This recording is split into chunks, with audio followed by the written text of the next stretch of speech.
السلام علیکم دوستو آج 11 جنوری 2020 ہفتے کا دن ہے۔ دنیا کی بہترین اور بڑی اپڈیٹس میں آج آپ سنیں گے کہ کینیڈین وزیر اعظم جسٹن ٹروڈو کا ایران پر 63 کینیڈین شہری مارنے کا الزام۔ امریکہ ایران کشیدگی کم ہونے کے بعد اسرائیلی فضائیہ کا ایران نواز ملیشیا پر حملہ۔ بھارت میں شہریت قانون کے خلاف احتجاج بڑی تیزی سے شہر شہر پھیل رہا ہے۔ سعودی عرب میں 10 نامعلوم قبریں دریافت۔ اگر ہمارے فوجی مار دیے جاتے تو ہم ایران کے ساتھ جنگ کے لیے تیار تھے، امریکی صدر۔ بھارتی سپریم کورٹ کا مقبوضہ وادی میں عائد پابندیاں کو جلد ہٹانے کا حکم۔ سعودی عرب امداد دینے والا عرب کا پہلا اور دنیا کا 5واں بڑا ملک، اقوام متحدہ۔ ایرانیوں کے پاس دماغ کی کمی نہیں، دماغی لحاظ سے ایرانیوں سے نہیں جیتا جا سکتا، صدر ٹرمپ۔ امریکہ کی کوشش ہے کہ ایران آبنائے حرمز کو نشانہ بنائے تاکہ چین روس کو زیادہ نقصان ہو۔ تو آئیے دوستو چلتے ہیں اب خبروں کی ڈیٹیل کی طرف، لیکن اس سے پہلے اگر ہو سکے تو چینل کو لائک اور سبسکرائب ضرور کیجیے گا، شکریہ۔ دوستو کینیڈین وزیر اعظم جسٹن ٹروڈو نے ایران پر 63 کینیڈین شہری مارنے کا الزام لگایا ہے۔ امریکہ کے بعد کینیڈا کی بھی ایران پر چڑھائی۔ کینیڈین وزیر اعظم جسٹن ٹروڈو کا کہنا ہے کہ انٹیلیجنس رپورٹ کے مطابق ایران میں تباہ ہونے والے یوکرین کے طیارے کو میزائل سے نشانہ بنایا گیا۔ چند روز قبل ایران میں یوکرین کا مسافر طیارہ تباہ ہو گیا تھا، جس میں 63 کینیڈین شہریوں سمیت 176 افراد سوار تھے، جو سب کے سب ہلاک ہو گئے تھے۔ یوکرین کی جانب سے طیارہ حادثے کی وجہ پہلے انجن میں لگنے والی آگ کو قرار دیا گیا، لیکن بعد ازاں یوکرین نے انجن کی خرابی کی وجہ کا لفظ ہٹا دیا، جس کے باعث بین الاقوامی میڈیا پر کئی سوالات ہونے لگے۔ امریکہ نے تو طیارے کو حادثہ ماننے سے ہی انکار کر دیا تھا۔ انہوں نے الزام عائد کیا تھا کہ مسافر طیارہ ایرانی میزائل لگنے سے تباہ ہوا، لیکن اب کینیڈین وزیر اعظم جسٹن ٹروڈو نے بھی حملے کی ذمہ داری ایران پر عائد کر دی ہے۔ کینیڈین وزیر اعظم کا کہنا ہے کہ طیارے حادثے کی مکمل اور شفاف تحقیقات تک چین سے نہیں بیٹھیں گے۔ ایران میں تباہ ہونے والے مسافر طیارے کی ایک ویڈیو بھی منظر عام پر آئی ہے، جس میں دیکھا جا سکتا ہے کہ حادثے سے قبل کوئی آتشی چیز طیارے سے ٹکرائی اور پھر طیارہ کچھ دیر ہوا میں رہنے کے بعد زمین پر گر کر تباہ ہو گیا۔ طیارے کی تباہی کے بعد اس کا بلیک باکس ایران نے دینے سے انکار کر دیا تھا۔ امریکی اخبار نیو یارک ٹائمز کا کہنا ہے کہ ویڈیو میں طیارے کو جس جگہ نشانہ بنایا گیا ہے، یہ وہی مقام ہے جہاں طیارے کے ٹرانسمیشن سگنل معطل ہوئے تھے۔ برطانیہ کی ایک آزاد ریسرچ ویب سائٹ کا دعویٰ ہے کہ جیو لوکیشن ٹیکنالوجی اور دیگر ٹیکنیک سے یہ ویڈیو ایرانی علاقے پرن سے حاصل کی گئی ہے، جبکہ نیو یارک ٹائمز اور CNN کی جانب سے یہ ویڈیو اپنے ذرائع سے حاصل کرنے کا دعویٰ کیا گیا ہے۔ برطانوی ریسرچ ویب سائٹ کا کہنا ہے کہ حتی الامکان طیارے پر 2 میزائل فائر کیے گئے، جس کے بعد وہاں موجود کسی شخص نے یہ ویڈیو بنائی، جبکہ نیو یارک ٹائمز کی رپورٹ میں کہا گیا ہے کہ دھماکے کی آواز سنتے ہی وہاں موجود کسی شخص نے ویڈیو بنائی۔ تاہم عرب خبر رساں ادارے الجزیرہ کا کہنا ہے کہ ویڈیو کی آزادانہ تصدیق نہیں ہو سکی ہے، اس لیے اس پر یقین نہیں کیا جا سکتا۔ دوسری جانب ایران کی سول ایویشن کے سربراہ علی عابد زادہ نے امریکہ اور کینیڈا کے الزامات کو مسترد کرتے ہوئے کہا ہے کہ یہ سب ڈھکوسلا ہے، اگر ان کے پاس کوئی شواہد ہے تو پیش کریں۔ اس کے علاوہ ایران نے حادثے کی تحقیقات کے لیے امریکہ کو دعوت دے دی ہے۔ امریکی اخبار کے مطابق ایران نے عالمی سول ایویشن تنظیم کے ذریعے امریکہ کو تحقیقات کی دعوت دی ہے۔ دوستو ادھر مشرق وسطیٰ کے حالات مزید خراب کی جانب جا رہے ہیں۔ امریکہ ایران تنازع میں کشیدگی کم ہونے کی خبروں کے بعد ایک اور خبر نے معاملے کو مزید کشیدگی کی طرف دھکیل دیا ہے۔ اسرائیلی فضائیہ نے ایران نواز ملیشیا پر حملہ کر دیا ہے۔ اسرائیلی فضائیہ نے شام اور عراق کی سرحد پر واقع ایران کی حمایت یافتہ ملیشیا پر بمباری کی۔ اس علاقے میں اسرائیل پہلے بھی ایسی کارروائیاں کرتا رہا ہے۔ واشنگٹن پوسٹ نے دعویٰ کیا ہے کہ فضائی حملے میں ہتھیاروں کی کھیپ کو نشانہ بنایا گیا۔ کاتب امام علی، جو کہ ایک ایران کی حمایت یافتہ ملیشیا ہے اور ظاہری طور پر امریکہ کے خلاف ممکنہ حملے کے لیے ہتھیاروں کی نقل و حرکت کر رہی تھی، اسرائیل کے فضائی حملے میں ہلاکتوں اور متعدد افراد کے زخمی ہونے کی اطلاعات بھی ہیں، تاہم اب تک کوئی بھی ایسی مستند خبر سامنے نہیں آئی ہے اور نہ ہی ہلاکتوں سے متعلق اعداد و شمار منظر عام پر آئے ہیں۔ یہ صہیونی اور صہیونی نواز امریکہ کا حسب معمول پروپیگنڈا بھی ہو سکتا ہے۔ دوستو، ادھر بھارت میں شہریت کے متنازع قانون کے خلاف احتجاج شہر شہر پھیل گیا ہے۔ دہلی میں جواہر لال نہرو یونیورسٹی کے طلباء کے احتجاج پر پولیس نے ایک بار پھر حملہ کر دیا ہے۔ شہریت قانون پر عوام کا غم و غصہ کم ہونے کا نام ہی نہیں لے رہا۔ نئی دہلی پولیس نے پھر احتجاج کرنے والے مظاہرین کو تشدد کا نشانہ بنایا ہے۔ بھارتی پولیس نے مظاہرے میں شریک خواتین کو بھی نہ بخشا اور ان پر بھی ڈنڈے برساتی رہی، جس سے متعدد مسلمان طلباء زخمی ہو گئے ہیں، جبکہ 30 سے زائد طلباء کو حراست میں بھی لے لیا گیا ہے۔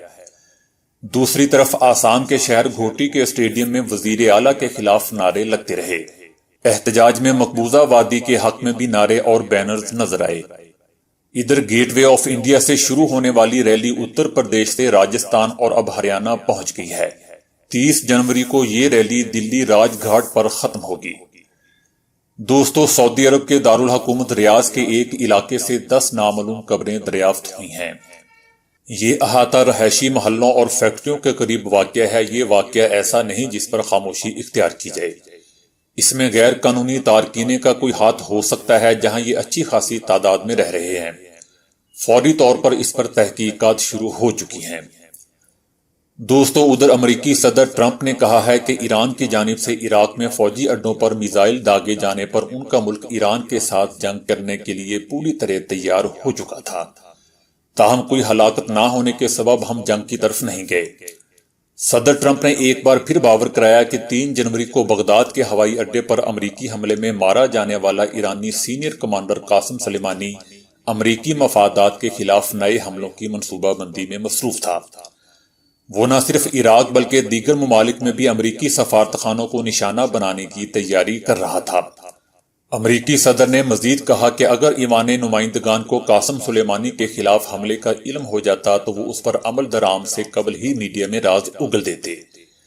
ٹرمپ کا اشارہ ڈیموکریٹک ارکان کی طرف سے کی گئی اس تنقید اور نکتہ چینی کی جانب تھا جس میں ڈیموکریٹک نے کہا تھا کہ بیرون ملک کسی بھی عسکری حملے پر عمل درآمد سے قبل ایوان کو مطلع کرنا ضروری تھا۔ دوستو، ادھر بھارتی سپریم کورٹ نے مودی سرکار کی مقبوضہ وادی میں عائد پابندیوں کو غیر آئینی قرار دے دیا ہے۔ سپریم کورٹ نے پابندیوں کو غیر آئینی قرار دیتے ہوئے 7 دن کے اندر اندر مقبوضہ وادی میں انٹرنیٹ سروسز بحال کرنے کا حکم دے دیا ہے اور دفعہ 144 کو بھی ختم کرنے کا حکم دیا۔ سپریم کورٹ نے کہا کہ اختلاف رائے دبانے کے لیے دفعہ 144 نافذ نہیں کیا جا سکتا۔ انٹرنیٹ پر پابندی ٹیلی کام قوانین کی بھی خلاف ورزی ہے۔ انٹرنیٹ پر پابندی کے ہر حکم کا عدالت مکمل جائزہ لے گی۔ عدالت نے کہا کہ حکومت تمام پابندیوں کو ہٹا کر باقاعدہ طور پر آگاہ کرے۔ دوستو، ادھر اقوام متحدہ نے اعلان کیا ہے کہ سعودی عرب انسانی ہمدردی کی بنیاد پر امداد دینے والا عرب دنیا کا پہلا اور عالمی برادری کا 5واں بڑا ملک ہے۔ اقوام متحدہ نے اپنی رپورٹ میں کہا ہے کہ سعودی عرب 2019 کے دوران 1 ارب 281 ملین امریکی ڈالر انسانی ہمدردی کی بنیاد پر امداد کے طور پر پیش کیے، اور 2019 کے دوران یمن کو سب سے زیادہ امداد دینے والا ملک سعودی عرب ہی ہے، جس نے یمن کو 1 ارب 216 ملین ڈالر پیش کیے۔ یہ یمن کو پیش کی جانے والی کل مدد کا 31.3% ہے۔ دوستو، ادھر امریکی نائب صدر مائک پنس نے سابق صدر باراک اوباما کی انتظامیہ پر ایران کے ساتھ روا رکھے گئے سلوک پر کڑی تنقید کی ہے۔ ان کا کہنا ہے کہ سابق صدر نے ایرانی دہشت گردانہ پالیسی کو نظر انداز کیا اور ایران کی جھولی میں اربوں ڈالر کی رقم ڈالی گئی۔ امریکی نائب صدر کا کہنا ہے کہ سابق صدر نے ایران کے ساتھ نام نہاد جوہری معاہدہ کیا اور اس معاہدے سے ایران نے خوب فائدہ اٹھایا۔ ایران کو اس کے بیرون ملک منجمد اربوں ڈالر مل گئے۔ امریکی نائب صدر کا کہنا تھا کہ صدر ٹرمپ نے تہران کے ساتھ طے پایا جوہری سمجھوتا ختم اور جنرل قاسم سلیمانی کو قتل کر کے بہت اچھا کیا۔